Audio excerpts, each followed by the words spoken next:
had a list of a few people. Beck was one of them. We did a couple of songs with Beck, but it was so informal. It wasn't like, will you do our record? It was like, we have these songs, can we play them with you, you know, and just like see what happens.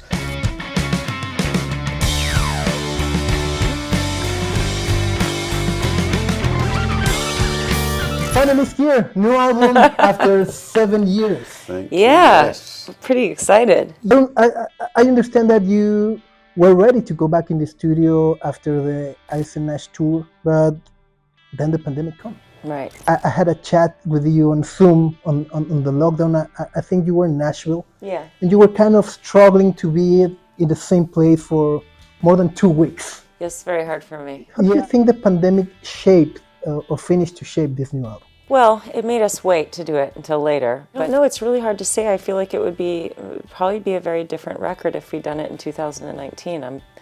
As bad as that sucked for everybody, and having to wait was horrible. It gave us the time to experiment and time to write and time to think and time to really shape something. We probably changed during that time, just like everyone in the world did. And so I think it would be a very different record. And I love this one, so I'm thankful for all of the drama, you know? It's all right. But those are definitely a freedom when it's kind of dawned on you that it was this thing was going to be going on for a while. The pressure kind of came off in a way, knowing that everyone was going through the same thing and that the world was at a standstill, and it just kind of made this sort of open road a little bit, like which we hadn't had since we first started the band. You know, that sense of just have been able to create without deadlines, really. And I think that helped a lot of experimenting, maybe. Yeah. Feels like it gave you like a bit more of space to get more creative. Well, I know that we wouldn't have the song Blank, which is on the record, if the pandemic hadn't happened, because the pandemic happened, so Jamie decided to start taking piano lessons. And then he wrote that piano part, and then he looped it, and he sent it to me, and I wrote that song. And so it's like little things like that, you know. Maybe you wouldn't have been doing this, maybe you wouldn't have discovered this thing in the studio, or, you know, or played this other instrument if you were kind of on the more, like, the normal hamster wheel that we've been on for a long time. I really enjoyed the new sound of the album, and the idea of evolution and of course trying a new challenge, trying something new. It takes courage. Do you remember the moment when you need to try something new? If it was something conscious, it was something that just happened along the way? I think part of it for me was just picking up the guitar and playing and trying to write songs, and just feeling that I had this muscle memory of just like playing the same kind of thing, and it just wasn't really exciting to me. It wasn't hitting the ambition that I wanted. Yeah, just kind of, I don't know, I think I was going through a phase where I felt like the guitar was maybe a bit of a hindrance, and to me, because I was so familiar with the way I was playing and all that. So I thought there was I just decided to, I kind of made up this idea that I was going to do a side project that would be not like the Kills, and any song that came up that wasn't for the Kills, I would put in this side project file. Alison was the one that really confirmed it to me when I played her some of that stuff. She was just like, "This is Kills, and this is what we should do," you know. And so I think it was like LA Hex was the one really that for me that was like, is this really us? How would we do this? Would this work? I was really excited about it, but I just didn't know if it was. It's funny when you start a song, you just don't know how it's going to end up or how it's perceived, and then obviously when we both play on it and we finish it and it's on our album, of course it's a Kills song. Caught up in all the drama and all the fuss. And from a composing perspective, I understand that there were more synths, less guitar on the writing process. How did you feel that altered the final result of the songs, and how different was the challenge for you? I mean, I feel like they altered my songwriting entirely. You know, writing on the piano was completely, or the keyboard was completely different than how I normally write. So, I mean, the composure, you need to be there. yeah, everything is different about it. But also, it was so cool because I could just do it with one hand and just like sing. Something so natural and easy about it, and it changed the rhythm. It just like completely changed the rhythm, and it brought in so many melodies. I totally have that to thank for playing a keyboard instead of a guitar, where just guitar playing by nature is very rhythmic. And so freeing myself of that, I had all these new ideas, and it was so much fun. I couldn't stop doing it. It wasn't just piano. Some of it would just be like I'd just have a kind of little bass line thing that I'd done on some sort of bass synth. And then it's just really fascinating how it makes you sing differently. Like if you're playing a bass part, like you're just going do do do do. You just think of all these melodies. Yeah. It's a real open road. I would never pick up the guitar and go boo do do do. You know.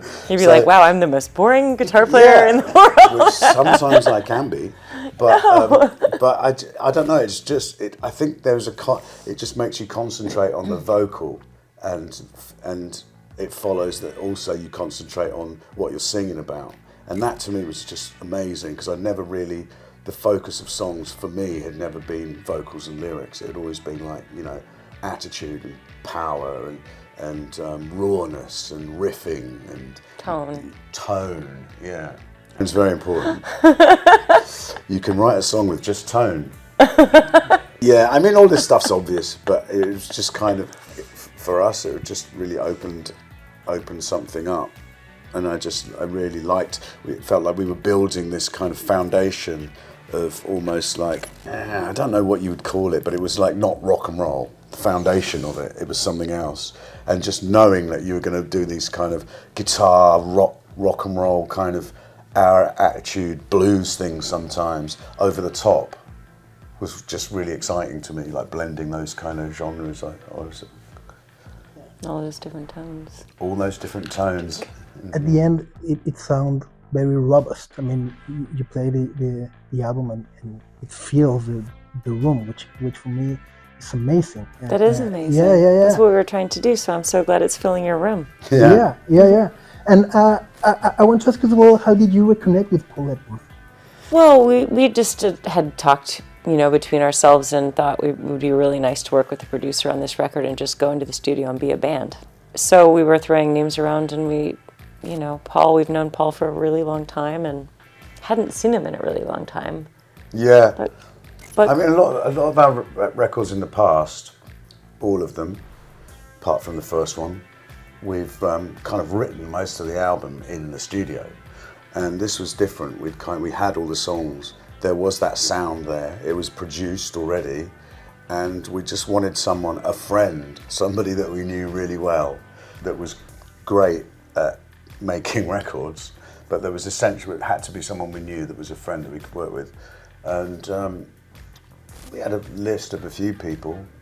Beck was one of them. We did a couple of songs with Beck. yeah. But it was so informal. It wasn't like, will you do our record? It was like, we have these songs, can we just play them with you, you know, and just like see what happens? And we just went round to his house. I mean, pretty much, I love Beck, but he lives 2 minutes from my house. So it was kind of like really made sense. I could almost see his house from my house. And so it made sense to try some stuff. And we did. It was fun. Didn't feel like it was I don't know. He couldn't finish it. It wasn't even like we were auditioning him. We were working with him as a friend, really. And then we kind of moved on to the next stage, which was, hey, what about Paul? Because he'd done our sound when we first started. We wouldn't have to get to know him. We already knew he was an idiot, and all that had got out the way.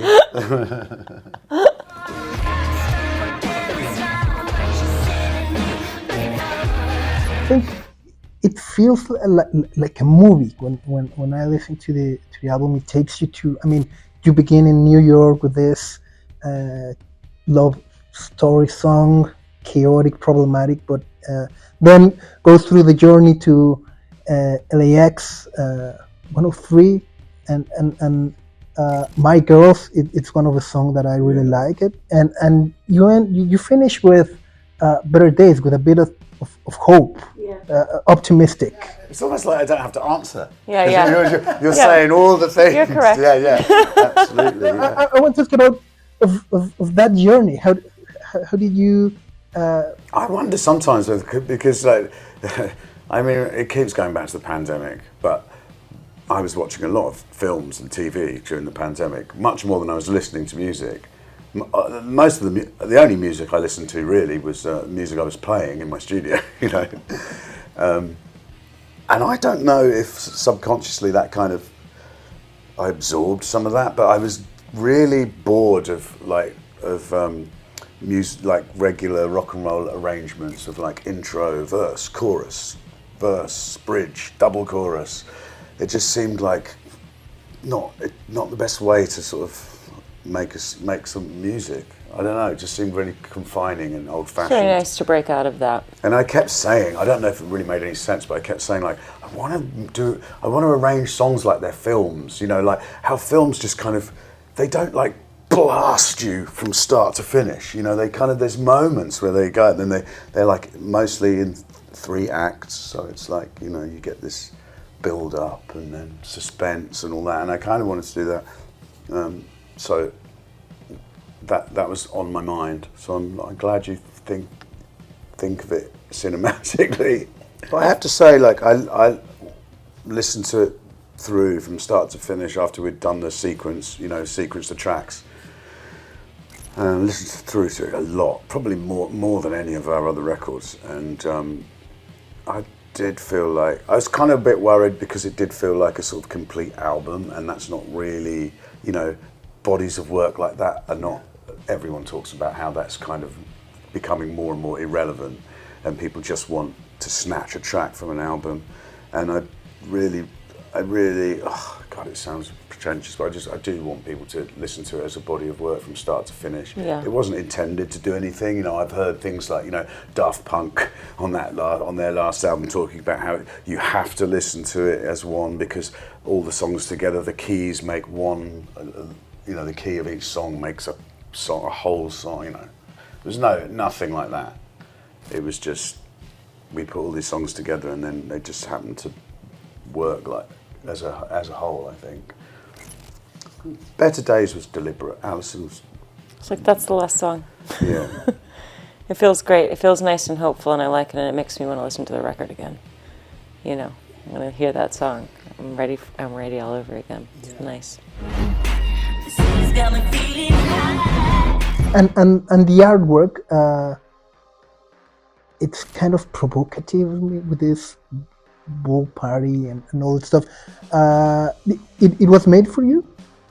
No, the original painting is a painting that Jamie was gifted when he bought his house. It was left on his mantelpiece in his house. And it's an old painting, but it's not a very good painting. Yeah. It's we could never track down the real artist, so we had to have someone paint it again. It's fascinating to me because it was not ever supposed to be provocative. I wouldn't have even thought of it because it's a painting, it's just a picture. Yeah. And it depicts a matador and a bull. They're not in a stance of fighting. They're separate from each other. I never have thought of it really as controversial. I didn't think this was actually it become, you know, the way people look at art or things. Right.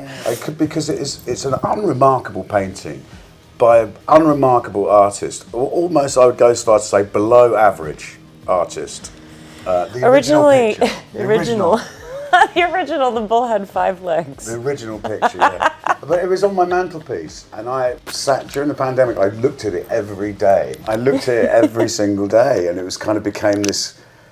It was almost like the catalyst for my thinking, my thoughts, where my thoughts would go. And it was sometimes it would make me think this is your human condition of the you know, nature versus culture, and you know, the it's kind of cowardice and bravery and how cruel we are as humans and how we wrap it up in tradition and like little embroidered jackets and homoerotic tight pants. I would just like the name of the album is a painting. It's like you can sit there and you can think about it for a really long time. And I think as art that works. That's what we want. We want to be challenged to think about something.